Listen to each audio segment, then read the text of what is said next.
সকলকে স্বাগত জানাচ্ছি। আজকের ক্লাসেও আমরা ওয়ান ওয়ার্ড সাবস্টিটিউশন নিয়ে আলোচনা করব।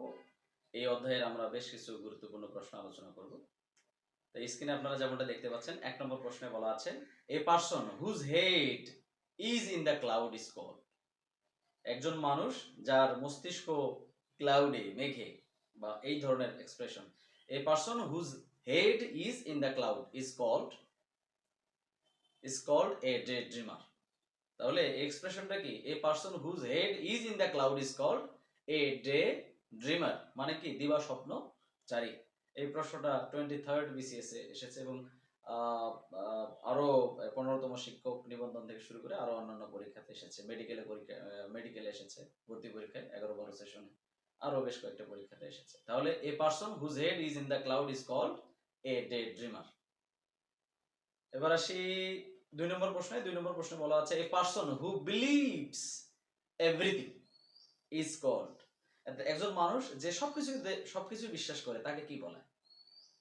তাহলে a person who believes everything is called credulous, মানে কি সরল বিশ্বাসী, যে সবকিছুতে বিশ্বাস করে।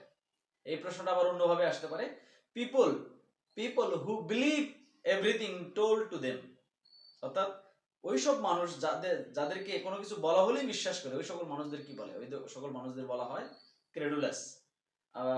আপনারা যারা লিটারেচারের শিক্ষার্থী আছেন তারা দেখবেন অথেলো নামে একটা গ্রেট ট্র্যাজেডি আছে বাই উইলিয়াম শেক্সপিয়ার, এবং ওই ট্র্যাজেডিতে আমরা দেখি Othello is very much credulous. This was his weak point which the main villain Iago used. তাহলে ওই Othello was very much credulous, এবং এই সরল বিশ্বাসটাকে এই ট্র্যাজেডির মেইন ভিলেন ইয়াগো এটাকে ক্যাশ করেছে, এবং he strike at the weak point of Othello, এবং অথেলোর এই দুর্বল জায়গাতে আঘাত করে তার দাম্পত্য জীবন থেকে শুরু করে সবকিছুকে ছন্ন বিচ্ছন্ন করে দিয়েছিল এবং ধ্বংস করে দিয়েছিল।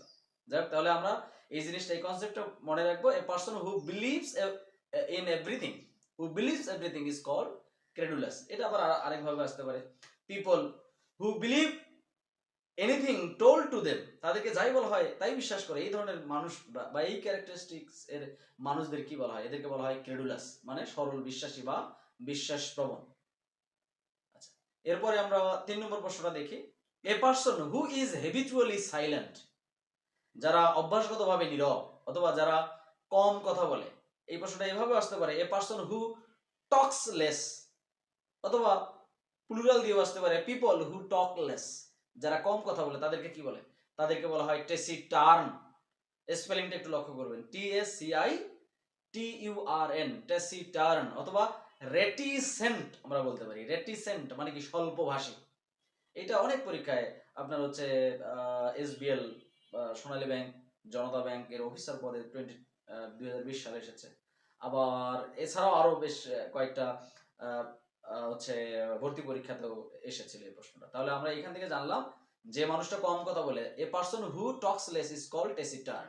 এটা প্লুরাল ওয়েতেও আসতে পারে, people who talk less are called taciturn অথবা রেটিসেন্ট। আর RETI, রেটিসেন্ট অথবা টেসিটার্ন, দুইটা সিনোনিমাস, স্বল্পভাষী।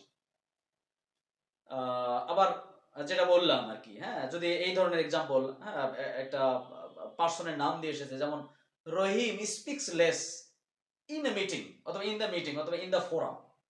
রহিম ওই ফোরামে কম কথা বলে।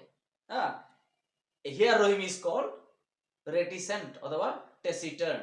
অর্থাৎ যে ব্যক্তিটাই কম কথা বলবে তাকে বলা হবে রেটিসেন্ট অথবা টেসিটার্ন।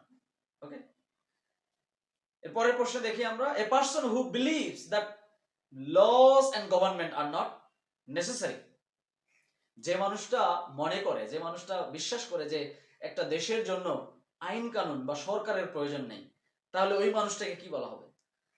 তাহলে a person who believes that laws and government are not necessary, he is known as anarchist. anarchist মানে কি? নৈরাজ্যবাদী। তিনি কোন স্টেটে বিলিভ করেন না, তাদেরকে বলা হবে নৈরাজ্যবাদী বা নৈরাশ্যবাদী। এটা 39th BCS এসেছে। তাহলে আমরা এখান থেকে বলতে পারি, a person who does not believe in laws and government, অথবা a person who does not believe in discipline, এইভাবে এই নানান আঙ্গিকে এই প্রশ্নটা আসতে পারে। যিনি শৃঙ্খলায় বিশ্বাস করে না তাকে বলা হবে কি অ্যানার্কিস্ট, মানে নৈরাজ্যবাদী। এর পরের প্রশ্ন আমরা দেখি, a person who writes plays, a person who writes plays is called a playwright. যে মানুষটা প্লে লেখে, প্লে মানে নাটক লেখে, তাকে কি বলা হবে নাট্যকার। তাহলে এই প্লে রাইট স্পেলিংটা একটু লক্ষ্য করেন, PLAYWRIGHT, প্লে রাইট। এই প্লে রাইট মানে কি নাট্যকার, যাকে আমরা ড্রামাটিস্ট বলি, ড্রামাটিস্ট অথবা প্লে রাইট। তাহলে এই পারসন হু রাইটস প্লেস, তাদেরকে আমরা কি বলবো প্লে রাইট। প্লে রাইটের স্পেলিংটা PLAYWRIGHT, WRITE নয় কিন্তু, WRIGHT, প্লে রাইট মানে নাট্যকার। এটাও জগন্নাথ বিশ্ববিদ্যালয়ের 16-17 সেশনে ভর্তি পরীক্ষাতে এসেছে। তো আমরা মোটামুটি 6টা প্রশ্ন নিয়ে এখানে আলোচনা করলাম। এই ধরনের প্রশ্ন ব্যাখ্যা পাওয়ার জন্য এই ধরনের ভিডিও দেখতে থাকুন। ধন্যবাদ সকলকে।